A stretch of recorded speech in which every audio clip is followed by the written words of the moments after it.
नमस्कार, आप देख रहे हैं ब्रेकिंग बिहार। अभी हमारे साथ हैं राष्ट्रीय मध्याह्न भोजन रसोइया फ्रंट के संस्थापक और राष्ट्रीय महासचिव रामकृपाल जी। इनसे जानेंगे जिस प्रकार से बिहार में सिर्फ रसोइयों की संख्या जो है, जो रसोई बना रहे हैं प्राथमिक विद्यालय में और मध्य विद्यालय में, इनकी संख्या करीब करीब 2,28,000 है रामकृपाल जी। और आपको यह जानकर आश्चर्य होगा कि इनका सैलरी जो है, इनका मानदेय जो कहिए वो 1,650 रुपया है। वो भी अभी कुछ दिन पहले जब बिहार सरकार ने बढ़ाया है, इनको कभी बिहार सरकार का दिलासा मिलता है, कभी केंद्र का, और इसी में ये 2,28,000 लोग, जिनके परिवार की संख्या कम से कम एक व्यक्ति के 5 से 6 होगी। आप समझ सकते हैं कि किस प्रकार से उनका खर्च चलता होगा। इसी विषय पर हम बात करेंगे रामकृपाल जी से। रामकृपाल जी, कैसे चल रहा है? अभी आप लोगों ने 15 से 16 नवंबर को गर्दनीबाग में धरना दिया था। हजारों की संख्या में रसोइया लोग जुटे थे, सरकार ने ध्यान नहीं दिया। सबसे पहले तो मैं आपको नमस्कार करता हूं और आपके चैनल को देखने वाले लोगों को भी मैं नमस्कार करता हूं जी। और सबसे पहले मैं बताना चाहूँगा कि हम लोगों ने अभी 15-16 नवंबर 2022 को गर्दनीबाग के धरना स्थल पे हम लोगों ने पूरे बिहार के रसोइयों को इकट्ठा करके और हम लोगों ने 2 दिवसीय धरना प्रदर्शन का आयोजन किया जी, जिसमें हमारी वार्ता शिक्षा मंत्री और ये आपके शिक्षा सचिव और डायरेक्टर जो हैं मध्याह्न भोजन के, उनसे वार्ता हुई थी। तो उन लोगों ने कहा था कि ये केंद्र सरकार की योजना है, लेकिन हम लोग अपने स्तर से प्रयास करके या कुछ न कुछ हम लोग बढ़ोतरी इसमें ज़रूर करेंगे।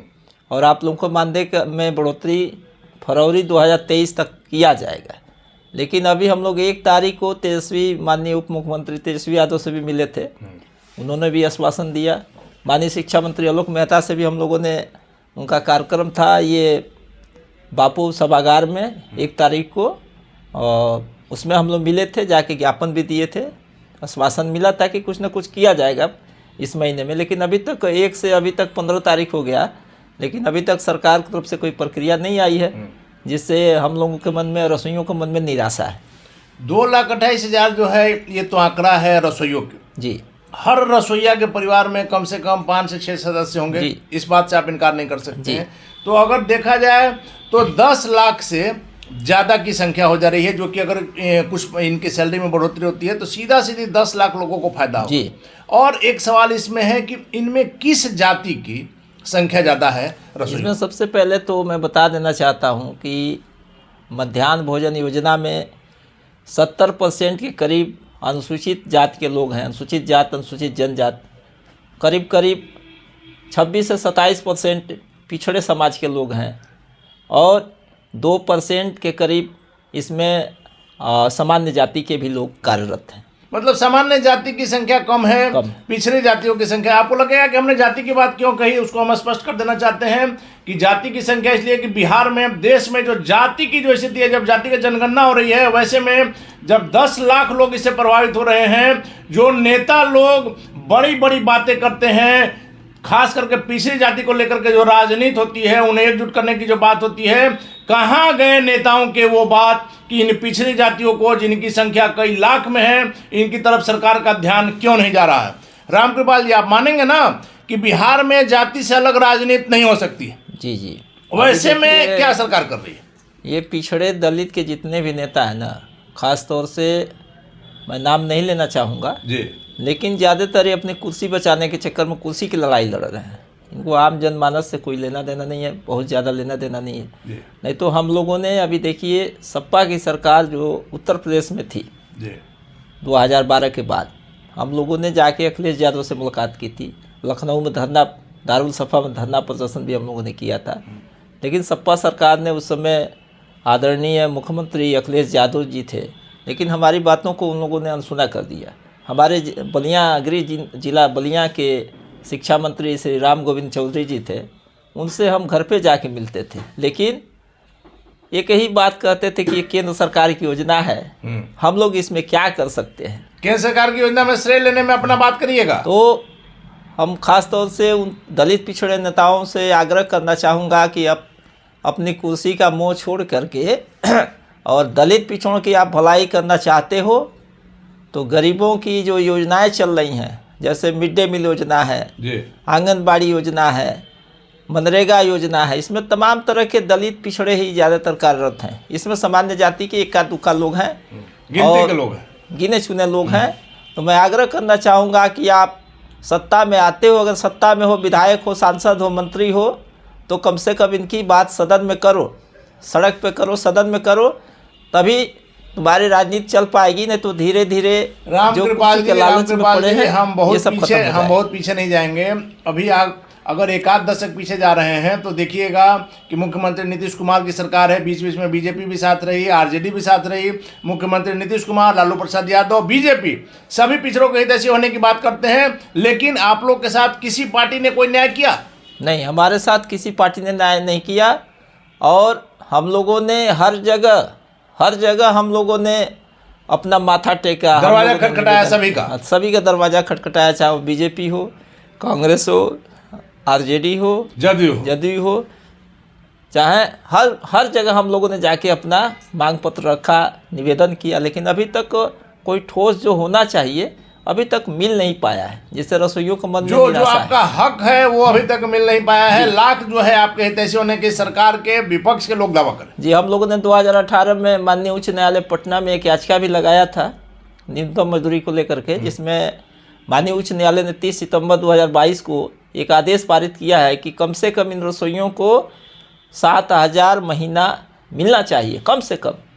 अभी उस आदेश को भी सरकार मानने से इनकार कर रही है। कोर्ट के भी आदेश को पालन नहीं हो रहा। जी, अभी हम लोगों ने यूपी में भी केस किया था माननीय उच्च न्यायालय इलाहाबाद में, वहाँ की माननीय उच्च न्यायालय हाई कोर्ट ने 7,850 रुपया देने का वहाँ से आदेश पारित किया। उस आदेश को भी ठंडे बस्ते में डाल दिया गया। बिहार में पटना उच्च न्यायालय ने आदेश किया कि 7,000 मिलना चाहिए, उस आदेश को भी ठंडे बस्ते में डाला जा रहा है।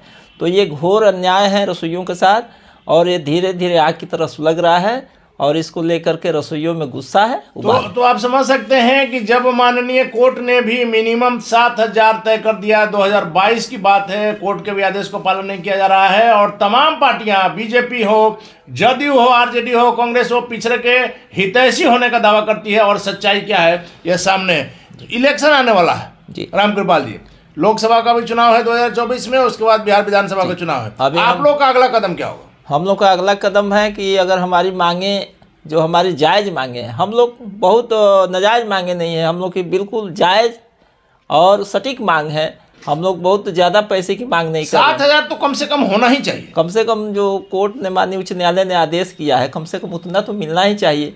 और साल में इनको 10 ही महीने का मिलता है, कम से कम 12 महीने का मिलना चाहिए। 10 ही महीने का आप लोगों को वेतन मिलता है। और एक चीज़ और मैं बता दूं, सरकार धीरे धीरे जो है रसोइयों को बेरोजगार करना चाहती है। अभी एनजीओ को ला करके अब जगह जगह एनजीओ वाला खाना बनाते हैं और गाड़ियों से पहुंचाते हैं। जहां 4 रसोइया कार्यरत है, बोलते हैं 2 ही रहेगी। और धीरे धीरे इनको छटनी करके बिल्कुल शून्य करना चाहते हैं, बेरोजगार बना के भुखमरी के दलदल में ढकेलना चाहते हैं। 1650 से भी छुटकारा मिले जी, उससे भी वो भी नहीं देना पड़े, उससे भी जान बचे। सरकार इस फेरा में है, तो हम लोग इसको सफल नहीं होने देंगे, एनजीओ के हाथ में नहीं जाने देंगे। और हमारी मांग इस महीने फरवरी 2023 तक 28 तारीख तक हम लोग इंतज़ार कर रहे हैं। उसके बाद हमारे संगठन की रणनीति है कि 14 मार्च 2023 से पूरे बिहार में अनिश्चितकालीन हड़ताल करके और अपने बीआरसी का रसोइया घेराव करेगी, बीडीओ का घेराव करेगी, बीओ का घेराव करेगी और अपने ज़िले के डीएम का घेराव करेगी।